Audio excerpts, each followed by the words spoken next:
जिस तरफ हम जा रहे हैं, अगर हम इस बर्बादी को यहीं नहीं रोकेंगे, इस पर अंकुश नहीं लगाएंगे, तो हम बहुत मुश्किल में फंस जाएंगे। देखिए, 1950 के दशक में एक घोटाला हुआ था, जीप स्कैम। उसमें देश को 52 लाख रुपयों का नुकसान हुआ। उस वक्त के हिसाब से एक बड़ी रकम थी, पर फिर भी आप देखिए कि 52 लाख में कितने जीरो होते हैं।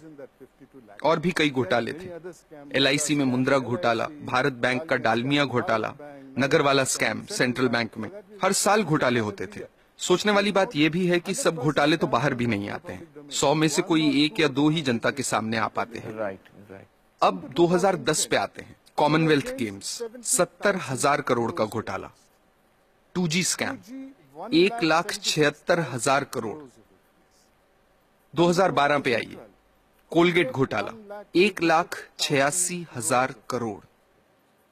अगर 1,86,000 करोड़ रुपए का एक घोटाला होता है, तो देश की अर्थव्यवस्था पर क्या असर होगा, आप अंदाजा लगा सकते हैं। 1987 में देश के प्रधानमंत्री ने क्या कहा था, वो याद कीजिए। स्वर्गीय राजीव गांधी ने कहा था कि सरकार 1 रुपया गरीबों के लिए खर्चती है, तो उसमें से सिर्फ 15 पैसे ही उन तक पहुंचते हैं। कुछ वक्त पहले कर्नाटक में हमने पढ़ा कि गरीबों को 1 रुपए किलो चावल देने की घोषणा हुई है, जिसके लिए सरकार एक मोटी रकम खर्च कर रही है। कुछ हफ्ते ही बीते थे कि अखबारों में ये रिपोर्ट्स आनी शुरू हो गईं कि जो पैसा गरीबों को 1 रुपए के हिसाब से चावल देने के लिए खर्चा जा रहा है, उससे जो चावल खरीदा जाता है, वो या तो एकदम सड़ा हुआ होता है, या जहां अच्छे चावल की खरीद हुई है, वहां उसे गोदामों से चुरा चुरा के प्राइवेट लोगों को दे दिया गया है। इस तरीके से पैसे की लूट हो रही है। कैसे बच पाएंगे हम? सर, इस तरह के घोटालों का, भ्रष्टाचार का आम लोगों की जिंदगी पर कैसे असर पड़ता है? आप अपने रोजमर्रा के खर्चों को देखिए।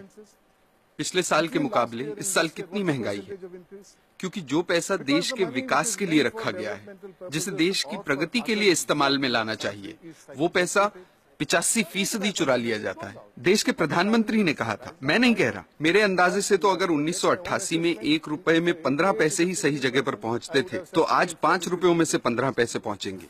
ये हो रही है हमारी तरक्की। हम लोग, आप हेल्थ केयर को लीजिए। सरकारी अस्पतालों को काफी नजदीक से मैंने देखा है कि वहां क्या हो रहा है। मैं आपको एक मिसाल देता हूँ। 2010 में एक गांव की महिला डिलीवरी के लिए सरकारी अस्पताल आई। उससे पैसे मांगे गए, उसके पास पैसे नहीं थे। अस्पताल ने साफ इनकार कर दिया। महिला के साथ जो व्यक्ति था, वो पैसों का इंतजाम करने गांव भागा। फिर अस्पताल वालों ने महिला को कहा कि यहाँ मत बैठो, बाहर जाओ। वो बेचारी उस हालत में सड़क पार करके बाहर बस स्टॉप पर जाकर बैठ गई। जब तक पैसों का इंतजाम होता, बाहर उसी बस स्टॉप पर उसकी डिलीवरी हुई। ये किस तरह के समाज में जी रहे हैं हम? मुझे लगता है कि लालच तो एक बात है, लेकिन लालची होने के साथ साथ हम अपनी इंसानियत भी पूरी तरह से खो रहे हैं। हम इंसान से शैतान बन रहे हैं। हमें इस बात से कोई फर्क नहीं पड़ रहा कि दूसरे लोगों के साथ क्या हो रहा है। हर जगह, हर डिपार्टमेंट का यही हाल है। कुछ ईमानदार लोग भी हैं। मैं ये नहीं कह रहा कि सभी 125 करोड़ लोग बेईमान हैं, लेकिन ज्यादातर लोग मजबूरी में ईमानदार हैं, क्योंकि उनके पास बेईमानी करने का मौका ही नहीं है। आज के हालात ऐसे हैं कि एक आदमी जो बड़े ओहदे पे है, वो अगर दूसरे पर उंगली उठाकर कहता है कि आप भ्रष्ट हैं, करप्ट हैं, तो सामने वाला इनकार नहीं करता। वो पलटकर कहता है कि आप नहीं हो क्या भ्रष्ट? That's so true. That is so true. ऐसी सोच बन चुकी है। यहाँ जो नौजवान मौजूद हैं, उनसे मैं कुछ कहना चाहता हूँ। Sure, please. मेरी पीढ़ी के लोग अब हालात नहीं बदल पाएंगे। अब सिर्फ आप ही हालात बदल सकते हैं। और आपके लिए अच्छी बात यह है कि लालच सब सरहदें पार कर चुका है, सिर के ऊपर निकल गया है। अब और ऊपर जाने की जगह ही नहीं बची। आपके पास मौका है उसे नीचे लाने का। ये काम आपको जरूर करना है, मेरी खातिर नहीं, अपनी खातिर, अपने बच्चों की खातिर।